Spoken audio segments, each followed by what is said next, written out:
ideia de linha, ideia euclidiana, né, com milhares de anos de idade, às vezes nos faz acreditar que um objeto pode ter só comprimento. Mas na prática nós sabemos que todo objeto é volumétrico. Concorda comigo? Mesmo a linha mais fina que o homem pudesse construir, mesmo o objeto construído por uma fila indiana de átomos. Concorda? É a coisa mais fina que pode ser feita, né? Fazer uma fila indiana de átomos. Mesmo esse objeto, ele tem espessura, né? A espessura de um átomo. Concorda comigo? Porém, pessoal, se eu sou engenheiro e quero calcular quanto de fio eu vou precisar para energizar uma certa quadra de uma cidade, eu não estou preocupado que do inverno para o verão o fio fique mais grosso. Ele até vai ficar mais grosso, mas é tão diminuto isso que eu posso desprezar. Porém, seria um perigo eu esticar esse fio no verão e no inverno ele tentar encolher, e ao encolher partir, deixando aquela região sem energia elétrica. Ou seja, o engenheiro, ao calcular uma dilatação térmica ou contração térmica sofrida por um fio elétrico nos postes, ele não está preocupado com a área nem com o volume, ele está preocupado só com o comprimento do fio. Por isso que numa situação dessa nós chamaríamos de dilatação linear. Agora, o engenheiro que calculou o espaçamento entre os azulejos para que eles possam dilatar e contrair do inverno para o verão e vice-versa, ele não fez um cálculo de dilatação linear, porque ele estava preocupado com a área de cada azulejo. Nesse caso, trata-se de uma dilatação superficial. Mas o engenheiro da Petrobras que calcula quantos litros de petróleo desaparecem do casco do navio quando eu tiro o navio de águas quentes do Atlântico e vou entregar o petróleo em águas frias do Pacífico, vai desaparecer alguns milhares de litros do convés do navio. Não porque evaporou, porque vazou, mas porque contraiu. Nesse caso, o engenheiro faz um cálculo de dilatação volumétrico. Observe então que apesar de o mundo ser tridimensional e de os objetos na vida real serem volumétricos, eventualmente a gente ou calcula só um comprimento ou só uma área. Por isso que além da dilatação volumétrica existe a dilatação linear e a dilatação superficial. Eu vou te apresentar a fórmula da dilatação linear e tu vai me apresentar as outras fórmulas por comparação. Imaginem que eu tenho aqui uma barra metálica. Fala, meu querido. O petróleo contrai e dilata? Contrai e dilata, tudo contrai e dilata. Algumas coisas muito pouco, mas tudo contrai e dilata. Vocês ficam maiores quando estão febris. Vocês ficam maiores quando estão febris. Tu nunca percebeu isso porque é uma dilatação mínima. Tu não olha pro cara, porra, que febrão. Né? Tu não olha pra cima. Né? Mas é uma coisa diminuta que pode ser mensurada em laboratório. Mas isso do petróleo? Petróleo. Ele dilatar e contrair, vai perder, no caso, a utilidade? Se eu for, não vai a probabilidade de física dele pode até mudar um pouquinho, mas não vai baixar a qualidade do petróleo. Não, tipo, vai causar prejuízo, perder, isso também. Sim, se eu vender por litro, vai. É por isso que eu vou vender por tonelada, de repente, né? Mas por barril, é por barril que se vende petróleo no mercado internacional. Então o meu petróleo aquecido vai encher mais barris do que o meu petróleo frio. Então, no mercado internacional, o barril de petróleo deve ser medido numa certa temperatura. Deve ser, sei lá, 20 graus. Tu vê que loucura? Tem que levar em consideração.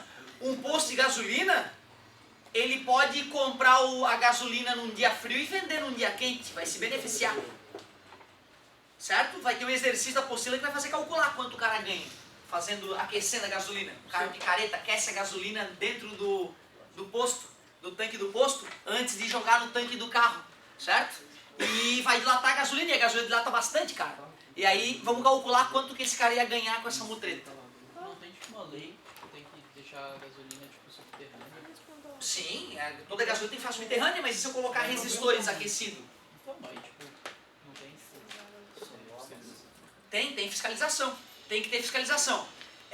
O detalhe, né, é que a fiscalização, geralmente a fiscalização clássica, chega o carinha do Inmetro lá com o recipiente e manda o sujeito colocar 1 litro de gasolina pela bomba. E aí ele vai lá e bota, e ele compara se tem 1 litro de gasolina. Se a gasolina estiver um pouco mais aquecida, vai medir 1 litro de verdade, vai parecer, a bomba vai estar medindo corretamente. o técnico teria que perceber, pô, mas essa gasolina tá morna, que merda é essa? Né? Ele deveria se tocar disso. E hoje, cara, os corruptos, eles estão ninja.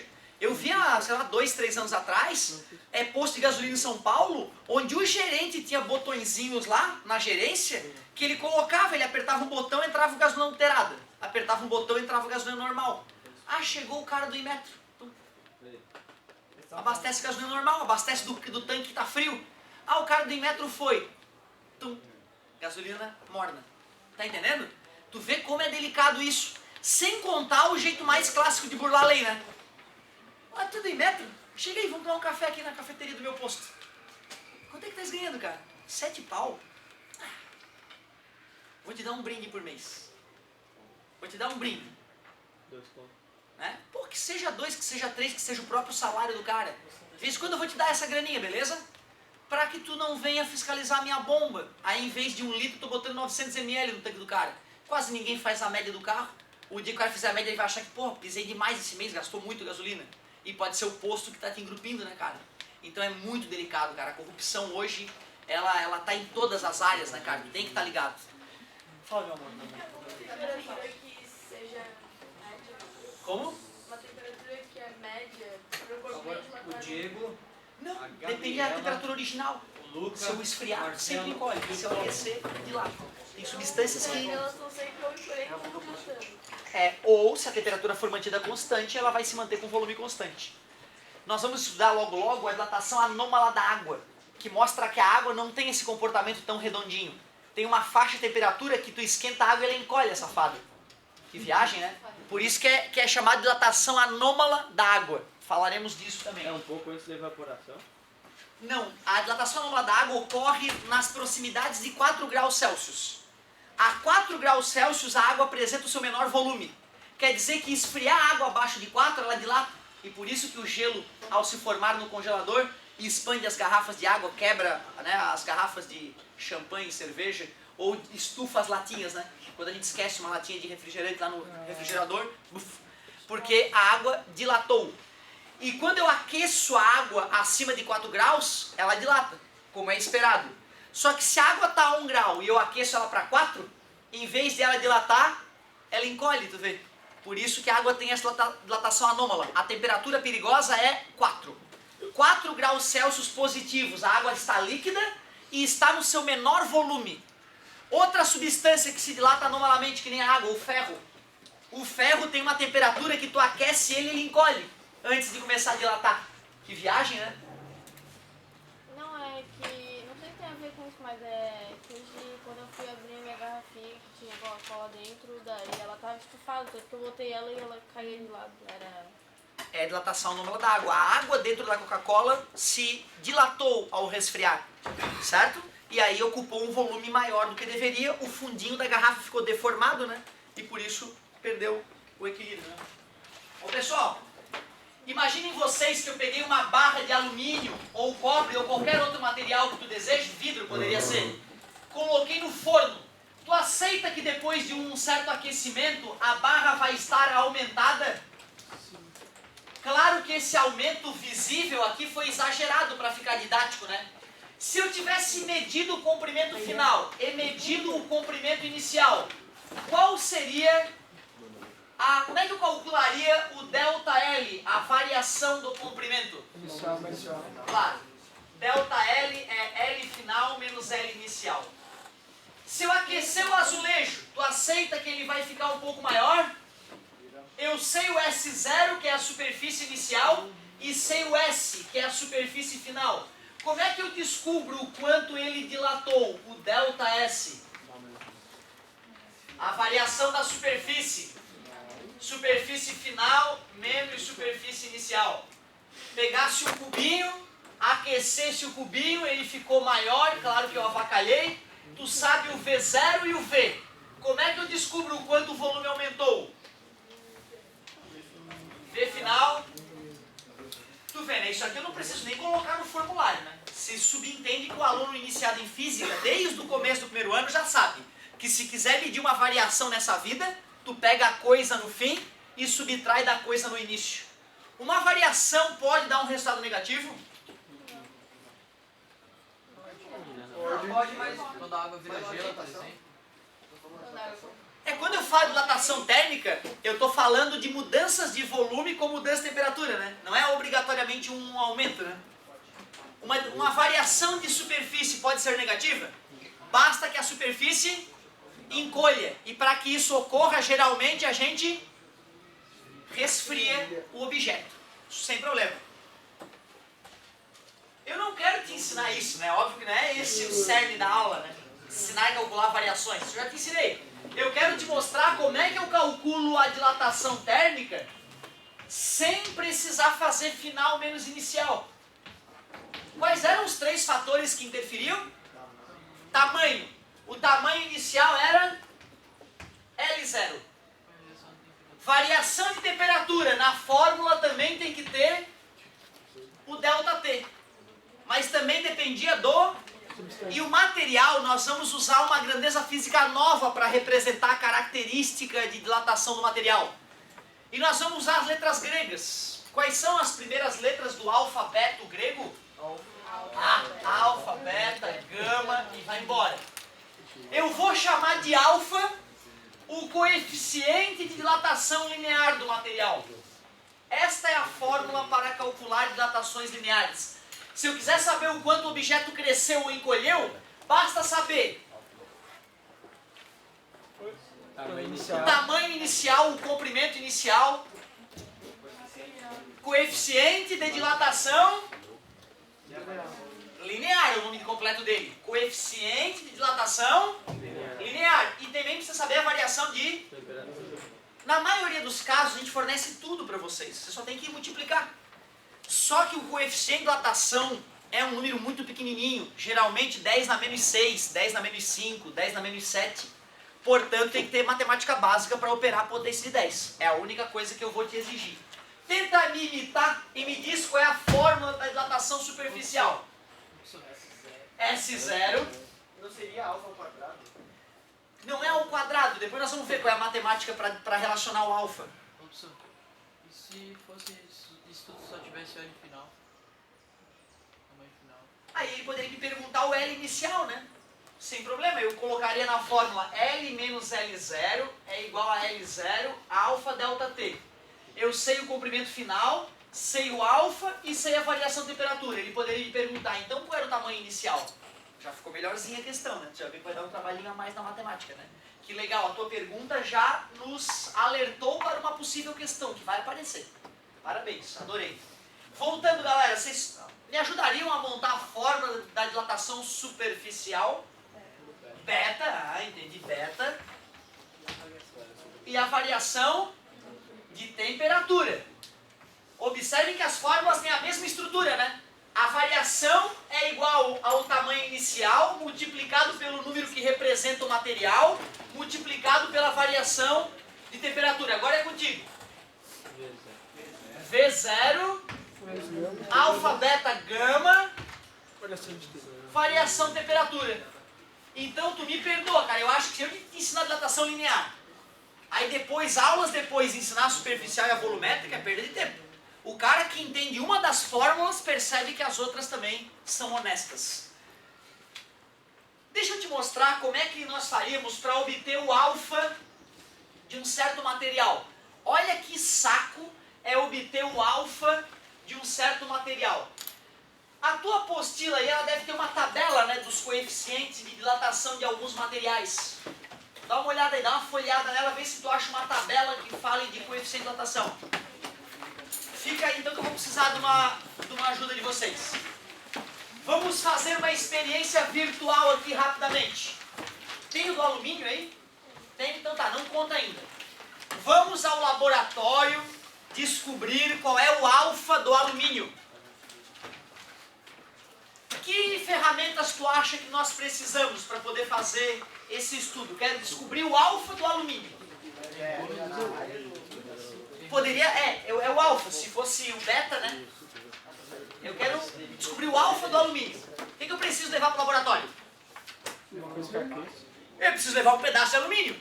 Só que será que é um pedaço qualquer de alumínio? O que eu preciso conhecer desse pedaço de alumínio? O tamanho. Será que basta pegar uma trena e medir? Não, né, cara? Uma trena ela não vai ser suficientemente precisa.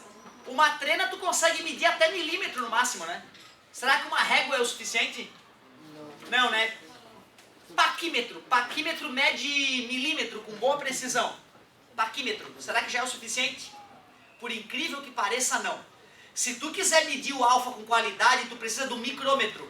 Micrômetro, para quem não lembra, é um aparelhinho pequenininho, que os mais baratinhos começam lá por 3, 4, 5 mil reais.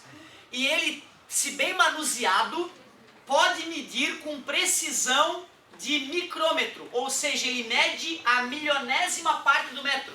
Ele pega 1 milímetro, divide em 1000 e consegue medir isso com precisão. Foda, hein? Micrômetro é o nome do aparelho. Então tá, pegamos uma barra de alumínio e usando um micrômetro medimos o comprimento inicial com grande precisão. Tá aqui o resultado. Ele vai falar ou tu vai no olho e ficar contando? Não. Cara, usar um micrômetro, parabéns pela pergunta, usar um micrômetro, tu pega lá a amostra de alumínio que tu vai testar no forno, né? Pega o micrômetro, encaixa, usa as porquinhas do micrômetro para encostar primeiro no corpo de prova, que a gente chama de alumínio, e aí depois o fabricante vai te ensinar a manusear ele, né? Depois que tu encostou as garrinhas que medem no objeto, tu vai dar um certo número de girinhos numa porquinha até escutar um estralinho. Aí tu, opa, não posso girar mais, senão eu vou estar espremendo o material, sacou? Aí tu vai lá e tem toda uma escala especial e tu lê lá na escala quantos milímetros, aí daria lá, sei lá, 10,348 milímetros. Tu bota 3 casas após a vírgula depois do milímetro, cara. Só que tu mede uma vez e tu fica inseguro, pô, será que eu não apertei demais? Será que eu não errei? Aí tu vai lá, tira o corpo de prova do aparelho, coloca de novo e mede de novo. Putz, deu 10,347 agora. Deu 1 micrômetro a menos, tu mede. E tu repete isso 10 vezes, cara, e tira a média, para poder dizer mais ou menos quanto é que é o tamanho do objeto. Porra, medir no laboratório não é que nem na vida real, né? Ai, traz a régua. Ah, deu 2. Não. Medir no laboratório é chato pra caramba. E não é qualquer cabeça de bagre que vai mexer no micrômetro que custa 5 mil. Tu tem que ter um técnico que já foi, né, que já fez um curso, que já brincou com isso muito. Loucura, né, cara? Saiu caro medir esse tamanho. Aqui no mundo virtual tá tudo gostoso, né? Brotou assim L0. Buf. Não, na prática é caro, exige equipamento e pessoal especializado. Boa pergunta, garoto. O que eu faço com esse corpo de prova de alumínio? Aquece. Bota no forno. Então eu tenho que medir a temperatura inicial, né? Um termômetro, sabe? Medi o T0, deu 20 graus. Joguei no forno. O que vai acontecer com o tarugo de alumínio? É o nome técnico, tarugo. Tarugo de alumínio. Corpo de prova, é mais chique. Mas aí se tu vai falar com o técnico lá, ele, cadê o tarugo de alumínio? Ele já vai falar com outra linguagem, certo? Não se ofendam. Tarugo, pode pensar em outra coisa de repente, né? Ô galerinha, olha só. O comprimento final, como é que eu meço? Como é que eu meço o comprimento final? Micrômetro de novo. Esse micrômetro ele tem que aceitar mudanças de temperatura, né? Porque o material saiu do forno aquecido. Então tu vê, não é um micrômetro qualquer, é um micrômetro que já está preparado para mesmo que a peça que ele vai medir esteja aquecida, ele não se dilate e não altere a sua medida. Ficou mais caro. Mede uma vez só, né? Não, mede 10 e tira a média. Mede 20 e tira a média dos 20 medidas. Ah, então tu vai ter que fazer a medida em loco, dentro do forno. Com o forno já na temperatura pré-estabelecida. Tu vê que legal, cara, a galera comenta uma coisa e dá pra perceber que na vida real é tudo mais complicado do que na teoria. Certo? Medir as 10 vezes com a temperatura mantida constante, temperatura essa que eu fiquei medindo o tempo todo pra garantir, né? Certo? Fizemos o experimento. Me digam agora o que eu devo fazer para achar o alfa. Tem algum aparelho que mede algo menor ainda? Que mede com mais precisão ainda. Tem formas de medir com mais precisão do que o micrômetro. Pensa assim, ó, imagina que eu tenho alguma forma de construir algo que eu tenha grande precisão no tamanho daquilo que eu construí. Tem empresas que conseguem construir grades nanométricas. Tem processos hoje industriais que tu consegue fazer uma plaquinha bem pequenininha e que tu sabe que as linhas que compõem aquela plaquinha tem 1 nanômetro, 2, 10 nanômetros de distância uma em relação à outra. Se eu pegar essa plaquinha que é tipo um gabarito e jogar no microscópio eletrônico? Se eu usar o microscópio eletrônico, eu posso comparar o tamanho dessas linhas nanométricas com o tamanho do objeto que eu quero medir. E aí, por microscopia eletrônica, eu consigo medir até picômetro. Loucura, né? E tem equipamentos que nos ajudam a analisar o interior dos átomos, né? Experimentos que a gente faz que nos permite calcular as distâncias do interior dos átomos. Aí já vai para picômetro. Então tu vê, tem técnicas que nos permitem estimar o tamanho de prótons e nêutrons, que é da ordem de picômetro. Então do micro nós fomos para o nano através de microscopia eletrônica e ainda fomos para o pico. Só que aí já estamos bem no limite do que o ser humano consegue. Até porque às vezes aparece notícia, né? Ah, o próton, na verdade, o nêutron, né, é um pouquinho maior do que se esperava. Certo? Ou seja, hoje eles ainda estão fazendo experimentos para garantir qual é o tamanho de um próton, qual é o tamanho de um nêutron, qual é o tamanho de um quark, né, que compõe o nêutron. Não tem um aparelho que seja mais seguro. Desculpa. Só a milésima vez. De primeira vez tu vai lá, mede e te diz exatamente já... Não é exato. Toda medida está embutida um erro nela. Toda medida nessa vida, não existe medida exata. A exatidão é uma criação humana. Né? Eu não posso dizer que isso aqui tem 10 centímetros, porque se eu boto no microscópio eletrônico eu vejo, passou do milímetro. E se eu aumento de novo eu vejo, putz. E se eu ir aumentando, vai chegar uma hora que o átomo vai estar ali vibrando, né? Mudando levemente de tamanho à medida que ele vibra. Então tu vê, as coisas são vibrantes, elas não têm um tamanho definido. Foda, né, cara? Legal as perguntas de vocês, eu adoro minha aula pra vocês, vocês interagem muito legal. Ô pessoal, medir as temperaturas inicial e final. Medir o comprimento inicial e final com grande precisão. Eu tenho um corpo de prova de alumínio e quero o alfa do alumínio. Me ajudem, por favor. Primeiro faz a variação do comprimento. Primeiro faz final menos inicial, tá feito. E o resultado tá aqui. Qual seria a unidade no sistema internacional para publicar na revista científica o nosso trabalho sobre o coeficiente de datação do alumínio? Centímetro seria aceitável, mas como é uma revista internacional, a gente tem que usar o sistema internacional. Metro. Seria um número grande ou pequeno esse número aqui?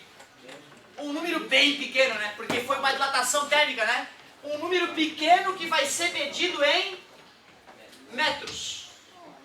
Ótimo. O que mais? Comprimento inicial nós medimos, né? Medimos em que unidade? Metro. Esse comprimento inicial vai ser um número maior ou menor do que esse? Bem maior, né? Porque o L0 dava até para enxergar o tamanho do pedaço de alumínio. O delta L a olho nu não é perceptível. Poderia ser. Como eu estou fazendo a análise dimensional, eu vou manter assim por enquanto. Nós queremos descobrir o alfa e a variação de temperatura. Como é que se mede? Celsius é aceitável. Kelvin é mais elegante, já que nós vamos publicar na Science. Beleza? É uma revista, né? Renome internacional. Ô galera, quando eu fizer esse experimento, eu vou pegar esses dois valores, que são valores grandes ou pequenos comparados com esse. Grandes, eu tive que aquecer bastante o pedaço de alumínio para poder ver ele dilatar. Vou pegar esses dois números que estão multiplicando e vou passar. Vou pegar um número minúsculo em metro e vou dividir pelo produto de dois números grandes. Um em metro, outro em centímetro. A resposta para essa conta vai ser um número grande ou pequeno? E tu falou centímetro. Vou me concentrar. Bom que vocês estão entendendo, pelo menos isso que eu entendi. Peguei um número medido em metros, é um número pequeno, oriundo de uma dilatação térmica. Estou dividindo pelo produto de dois números, um medido em metro, outro medido em Kelvin. Números bem maiores que o numerador. Ao fazer esta divisão, gera um resultado grande ou pequeno? Muito pequeno, porque era um número pequeno dividido por um número grande. E qual será a unidade desse resultado? Metro com metro cortou, sobrou o... Só que na parte de baixo, sobre Kelvin. Qual é o alfa do alumínio, por favor? 24 vezes 10? Nós teríamos obtido no laboratório, por Kelvin, 1, 2, 3, 4, 5, 6. O alfa do alumínio... Não se preocupe, uma variação em Celsius é igual a uma variação em Kelvin. Beleza? Pessoal, quando eu achar essa resposta, já posso publicar na revista que está acabado? Não, tu vai repetir esse experimento várias vezes. E repetir esse experimento requer repetir muitas vezes as medidas, né? Tu vai publicar na revista científica falando quem era a galera do laboratório, que forno tu usou, quem era o fabricante do micrômetro, qual era a temperatura no dia dos experimentos. Vais mandar uma carta para a Science. O editor da Science vai receber essa carta, vai olhar, esse cara é um retardado, nós já sabemos o alfa do alumínio há séculos, e não vai publicar. Se tu tivesse feito esse experimento há muito tempo atrás, o editor ia receber a carta, porra, que legal, o primeiro cara que tenta calcular o alfa do alumínio. Ia olhar a tua pesquisa, ver se é honesta. Um corpo de pessoas já ia analisar e meter o dedo na ferida. Porra, mas esse micrômetro que ele usou, lembra do passado, deu pau nesse micrômetro? Esse laboratorista já trabalhou pra mim, o cabeça de bagre. Esse cara aqui, não dá pra confiar nele. Tu vê, cara, tem que ter uma série de coisas em volta de ti que permita que o teu estudo saia na revista, que os cientistas do mundo que trabalham com materiais leiam a reportagem e falem, porra, esse cara é foda, ficou preciso pra caramba o estudo dele. Pra que valide e tu tenha renome internacional pra publicar o dado num livro de ciência dos materiais. Aí anos depois o engenheiro pega aquela porcaria daquele livro e usa o dado que tu calculou anos atrás pra fazer um desenvolvimento de um material de alumínio, uma turbina, um avião, um motor de alumínio, e vai usar o dado que tu calculou no teu laboratório para ter certeza que o motor não vai explodir, que o motor não vai rachar quando for aquecido. Porra, a ciência é foda, né, cara? É por isso que eu sou apaixonado por essas regras, porque elas são muito confiáveis. Porque se alguém disse que o alfa do alumínio é aquele, não é porque ele acha, ou porque ele viu no livro sagrado, é porque ele mediu, e outras pessoas tentaram ver se estava correto ou errado para validar aquela informação. Acabou minha aula já? Adivinha quanto é que dá o beta do alumínio? Adivinha quanto é que dá o beta do alumínio? Dá o dobro. Mas tu concorda que fazer esse experimento com uma placa de alumínio dá o dobro de dor de cabeça? Por isso que a gente nunca calcula beta em laboratório, a gente sempre calcula o... E para achar o beta basta multiplicar por... E para achar o gama. Tô indo embora, chega. Valeu. Desculpa, meu querido. Esse cientista que calculou ganha. Fazer uma pergunta. Ganha porque assim, ó, primeiro, só para tu estar fazendo o experimento, já a universidade já está te financiando, ou uma empresa que trabalha com alumínio. Porra, cara, eu tô interessado na tua pesquisa, preciso desse teu dado, ó. Olha. Entendeu? Então pode dar muito dinheiro. Na engenharia mecânica aqui na UFSC, tem cara que anda do Rover. E não é de salário de professor, salário de professor da UFSC é 10 pau, 12 pau, 15 pau no top. Como é que esse cara anda do Rover? Tu não anda no Land Rover por 15 mil por mês. Entendeu? Eu tiro 9 por mês e ando de 20 por 19. Entendeu? Não dá nem pra pagar o IPVA, muito menos na oficina. Eu quero te dizer que se o cara da UFSC tem do Land Rover, é porque ele vendeu no laboratório dele. Ah, Petrobras, aqui é uns 100 mil pra tu fazer uma pesquisa pra mim. Foda.